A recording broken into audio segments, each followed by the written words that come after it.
probably the most effective place in the first movement is this section at bar 171.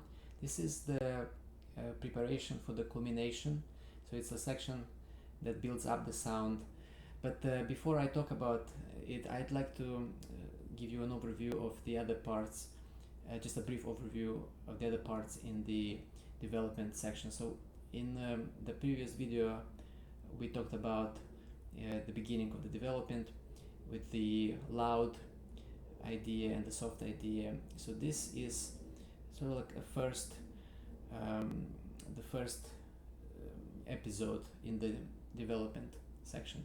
Then we have the soloist appears, and very quickly after that we have a section that begins the general crescendo of this development.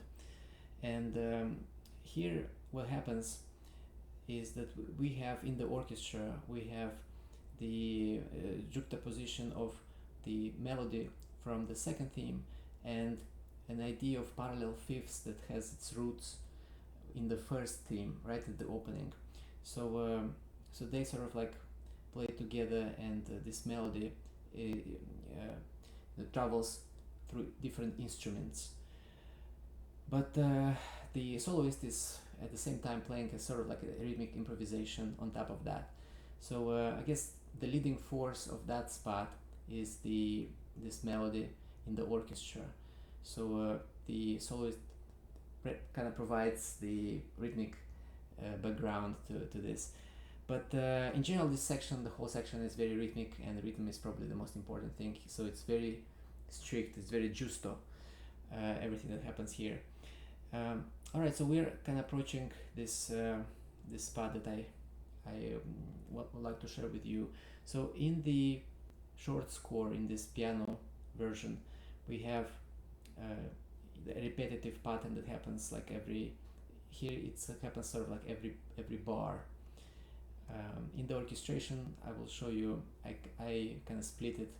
I show this one bar, one group of instruments, next bar another group, and then bring back. So it's like they come every 2 bars or so. I'm sorry, they switch every bar, so they come back every 2 bars. Okay, and all right, so I think this is good. Let's see how the original with the orchestra, how it arranged those instruments here. So these are the strings. They come every 2 bars, as I mentioned, and then what happens with the other part? So I have the same idea first in the woodwinds and then in the brass, and in between is the strings. Yes, so they kind of play with the same idea. In the original, I think this is almost repetitive every bar. I think it starts changing a bit later, but what's really changing here is the 2 lines, one on top, on the very top, and one on the very bottom of this. So the piccolo and the tuba is playing really high notes and really low notes. So in the version with piano, you can see this.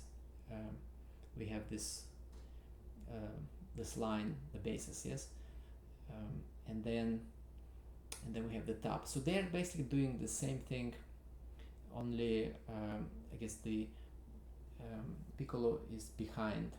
It's like late, and this descending interval has to do something with the main motive of the second theme. So it kind of develops that idea in a new way. Okay, so let's go back to this original version. Okay, so all right, so this is basically this is the tuba playing the low notes and the piccolo playing the very high notes here as well. Good.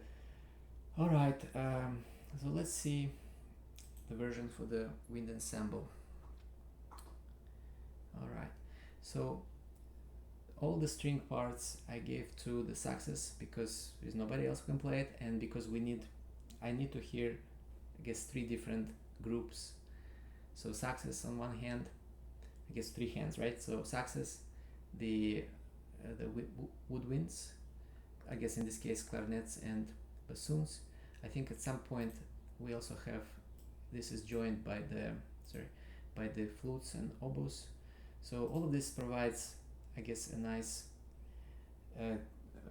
contrast in terms of timbre. But the saxes, as you can see, they come every other bar. Yes. So this is a build up to the crescendo. And let's see, yeah, right there where, right here, poco più mo, so this is probably the highest point of the whole piece, the loudest point and the most dramatic place. Yes. But at the same time, this section, I'm not giving, I'm not using many instruments, so here I only sort of reserved this to be played by the woodwinds, by the saxes. We have some percussion as well, but there is no brass in the very loudest place in the piece, because again I want to keep the focus on the soloist. So basically, in terms of sound, this may not be the loudest place, but in terms of the drama of this place, this is definitely this feels like it, especially because the tempo changes a little bit. It's a bit faster, the beat is a bit faster, so we get that, the shrinking of the time effect. Okay, so alright, so let's see how is this how does this sound. I kept the same idea for the piccolo and the tuba. I didn't change, I didn't reinforce it with more instruments. I kind of like the idea of 2 instruments being maybe a little bit lost in all this sound. We still can hear the highest and the lowest pitches, I'm sure, but I kind of like the idea, the original idea that I had with just having those 2 instruments. And probably there will be, you know, the tuba, the piccolo maybe 1 instrument, the tuba probably will be a few people on the same instrument, or there could be a few piccolos, I don't mind that, but I think there's a lot of things happening in this section, so I like that idea of having 2 extreme instruments, kind of lead us into this character here. So let me find the place, and then we'll play this the result. So all right, so this, okay, sorry, let's try again. So this is bar 171. Okay, don't see any changes, so okay, here it is. Okay, how about if I play it a little bit before that? Let's start on 167. Okay, good.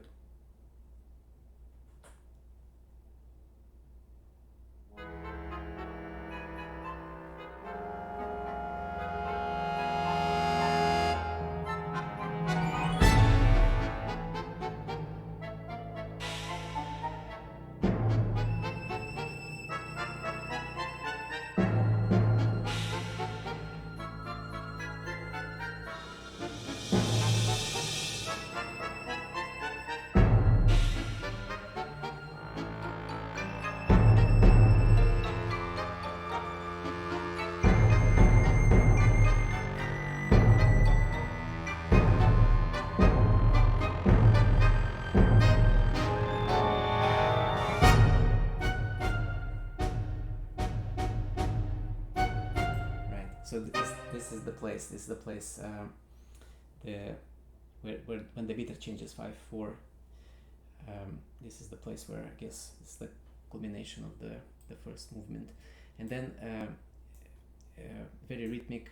There is the snare drum, in a military way, in a way, and it sounds like has that effect of the military rhythm.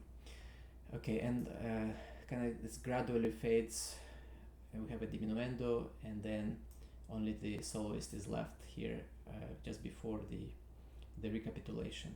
So there is like a little pedal on the French horn just before the beginning of the recap.